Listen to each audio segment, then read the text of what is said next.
नमो तस्स भगवतो अरहतो सम्मा संबुद्धस्स।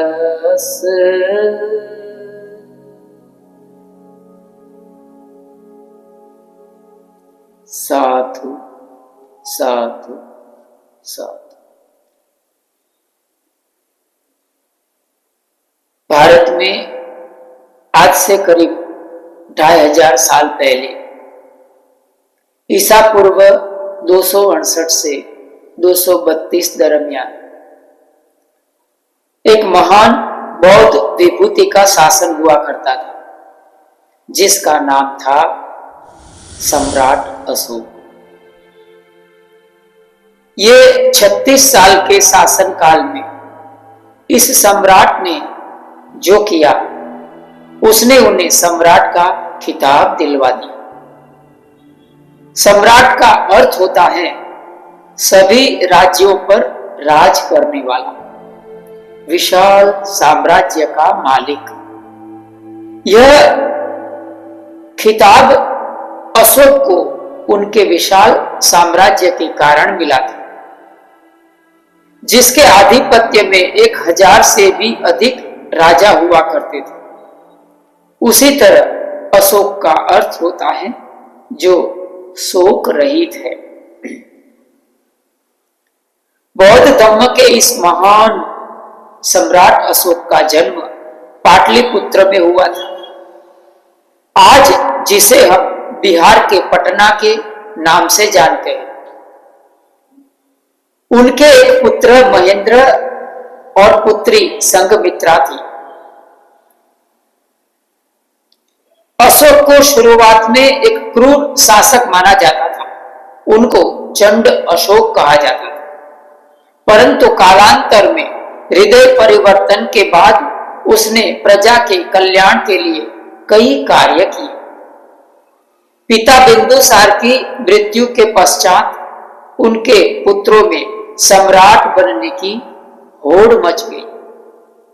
बौद्ध साहित्यों के अनुसार अशोक अपने 99 भाइयों की हत्या करने के बाद सम्राट बना था, लेकिन इसका कोई पुख्ता सबूत नहीं मिलता है। इसी वजह से पिता बिंदुसार के मरने के बाद भी नए शासक के चुने जाने में 4 वर्षों का वक्त लगा। अशोक को एक अन्य नाम देवनाम प्रियदर्शी के नाम से भी जाना जाता है। सम्राट बनने से पूर्व अशोक अवंती क्षेत्र का राज्यपाल हुआ करता था। अशोक का साम्राज्य बहुत बड़ा था, परंतु पूर्व में एक क्षेत्र कलिंग उसकी अधीनता स्वीकार करने को तैयार नहीं था। इससे अशोक कलिंग पर काफी क्रोधित रहता था। कलिंग का प्रदेश आज उड़ीसा के नाम से जाना जाता है। व्यापार और साम्राज्य बढ़ाने तथा आंतरिक सुरक्षा की दृष्टि से उसने कलिंग पर भयंकर आक्रमण कर दिया।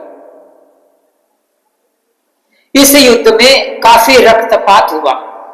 युद्ध के पश्चात जब अशोक युद्ध भूमि में पहुंचे, वहां की करुण और हृदय विदारक दृश्य को देखकर अशोक को काफी दुख हुआ और उसका हृदय परिवर्तन हो गया।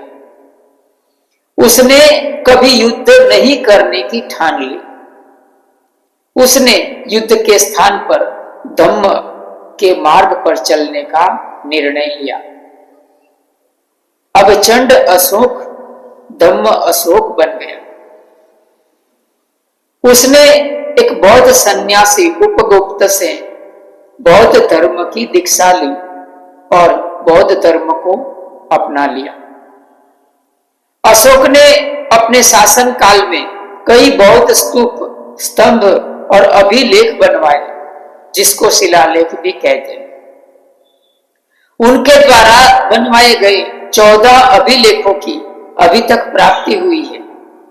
स्तूपों में सबसे प्रमुख है सांची का स्तूप और स्तंभों में सबसे प्रमुख है सारनाथ का सिंहाकृति वाला स्तंभ। सारनाथ का स्तंभ 4 सिंह वाला स्तंभ है। भारत का राष्ट्रीय चिन्ह इसी से तो लिया गया है। अशोक ने अपने पुत्र महेंद्र और पुत्री संघमित्रा को श्रीलंका और बर्मा भेजा। उसने खुद भी धम्म के प्रचार के लिए कई यात्राएं की, जिसमें बोध गया, लुम्बिनी, कुशीनगर, सारनाथ, कपिलवस्तु इत्यादि प्रमुख है। अशोक मौर्य वंश के सबसे प्रसिद्ध शासक थे। वो ऐसे पहले शासक थे जिन्होंने अभिलेखों द्वारा जनता तक अपने संदेश पहुंचाने की कोशिश की। अशोक के ज्यादातर अभिलेख प्राकृत भाषा और धम्म लिपि में है, जिसको बाद में ब्राह्मी लिपि के नाम से जाना जाता है। अपने एक अभिलेख में अशोक ने यह बात कही है, राजा बनने के 8 साल बाद मैंने कलिंग विजय की। लगभग 1.5 लाख लोग बंदी बना लिए गए। 1 लाख से भी ज्यादा लोग मारे गए। इससे मुझे अपार दुख हुआ। क्यों? जब किसी स्वतंत्र देश को जीता जाता है तो लाखों लोग मारे जाते हैं और बहुत सारे लोग बंदी बनाए जाते हैं। इसमें ब्राह्मण और श्रमण भी मारे जाते हैं।